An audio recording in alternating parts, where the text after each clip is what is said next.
पहले मॉड्यूल में हमें बायोफ्लॉक फिश फार्मिंग से परिचित कराया गया था।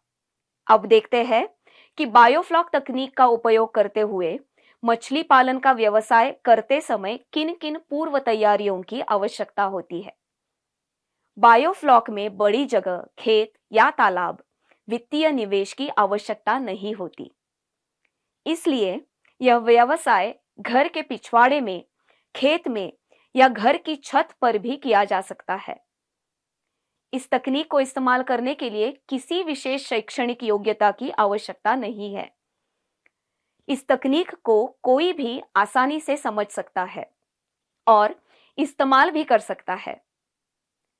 आपको इस तकनीक के बारे में सारी जानकारी अपने वीडियो से मिल जाएगी। इसके अलावा अलग अलग जगहों पर एक दिन में शुरू होकर अलग अलग अवधि की ट्रेनिंग क्लासेस भी चलाई जाती है।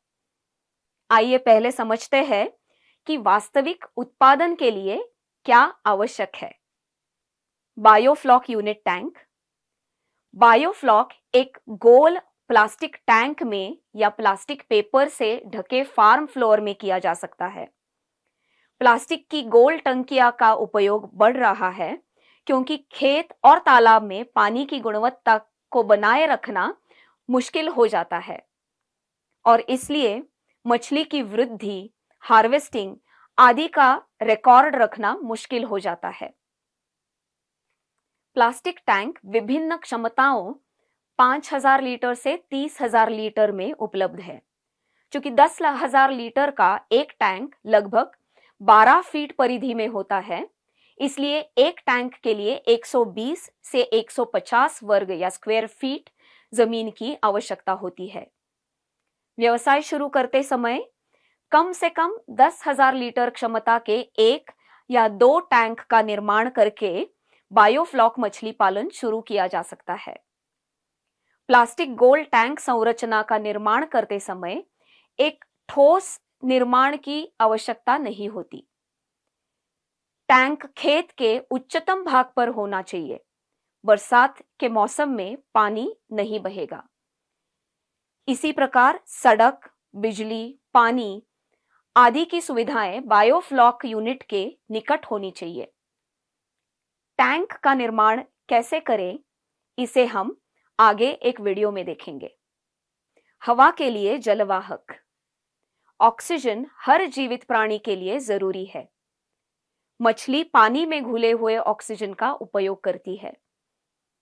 पानी में ऑक्सीजन को मिलीग्राम प्रति लीटर या पीपीएम यानी भाग प्रति मिलियन में मापा जाता है। बायोफ्लॉक मछली पालन में मछली और फ्लॉक पैदा करने वाले सूक्ष्म जीवों, बैक्टीरियाओं को ऑक्सीजन की आवश्यकता होती है।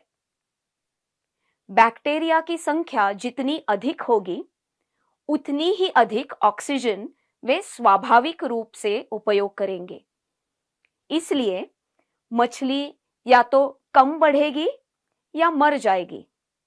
इसलिए बायोफ्लॉक टैंक में ऑक्सीजन की सही मात्रा होना बहुत जरूरी है। जलवाहक एक वायु पंप है जिसका उपयोग ऑक्सीजन को पानी के साथ मिलाने के लिए किया जाता है। ये पंप विभिन्न प्रकार के होते हैं, जैसे सेंट्रीफ्यूगल, मैग्नेटिक, जेट, पेडल आदि।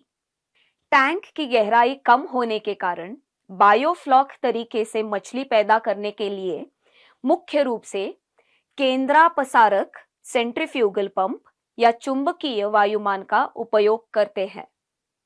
प्रति घंटे या कुल पानी की मात्रा कितनी हवा पंप करने की आवश्यकता है, इस पर कौन सा जलवाहक चुनना है यह निर्धारित होता है। चूंकि आपके यूनिट के लिए कितनी हवा पंप करनी है, यह सटीक रूप से निर्धारित करना मुश्किल है।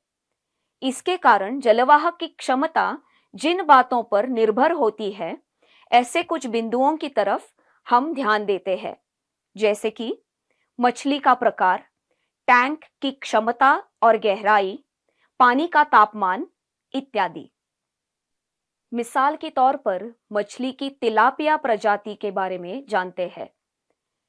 तिलापिया मछली के लिए पानी में लगातार 5 से 7 ppm ऑक्सीजन स्तर बनाए रखना आवश्यक है। टैंक की पानी की गहराई 1 मीटर है और टैंक की क्षमता 10,000 लीटर है। टैंक का व्यास 3 मीटर है, तो जलवाहक पंप का दबाव अधिक होगा। एक टैंक में तिलापिया मछली का उत्पादन लक्ष्य 35 से 40 लीटर पानी प्रति 1 किलो यानी 300 से 250 किलो प्रति 10,000 लीटर पानी होगा। यदि अधिक उत्पादन की उम्मीद है तो एक बड़ी क्षमता वाले जलवाहक की आवश्यकता होगी। पानी का तापमान 25 से 28 डिग्री के बीच में होगा। अगर पानी का तापमान गिरता है तो पानी में ऑक्सीजन अधिक जमा हो जाएगी, इसलिए कम क्षमता वाले जलवाहक पंप की आवश्यकता होगी।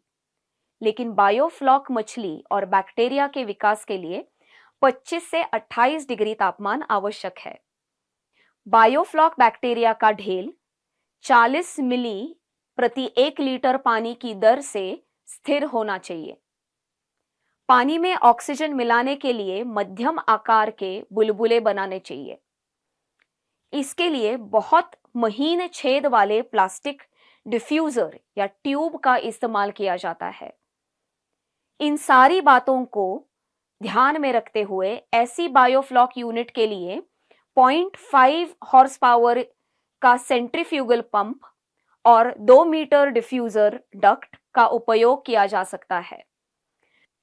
बायोफ्लॉक टैंक के ऊपर एक छत होनी चाहिए, जिसके कारण सूरज की रोशनी सीधे टैंक में प्रवेश नहीं करेगी। जैसे ही सूरज की रोशनी सीधे मछली के टैंक में जाती है, शैवाल बढ़ते हैं और ऑक्सीजन की मात्रा भी बदलती है। कम ऑक्सीजन से उत्पादन कम हो सकता है और यहां तक कि मछलियां मर भी सकती है। आमतौर पर पानी में पर्याप्त ऑक्सीजन के स्तर को बनाए रखने के लिए कुल लागत का 10 से 15% हिस्सा होता है।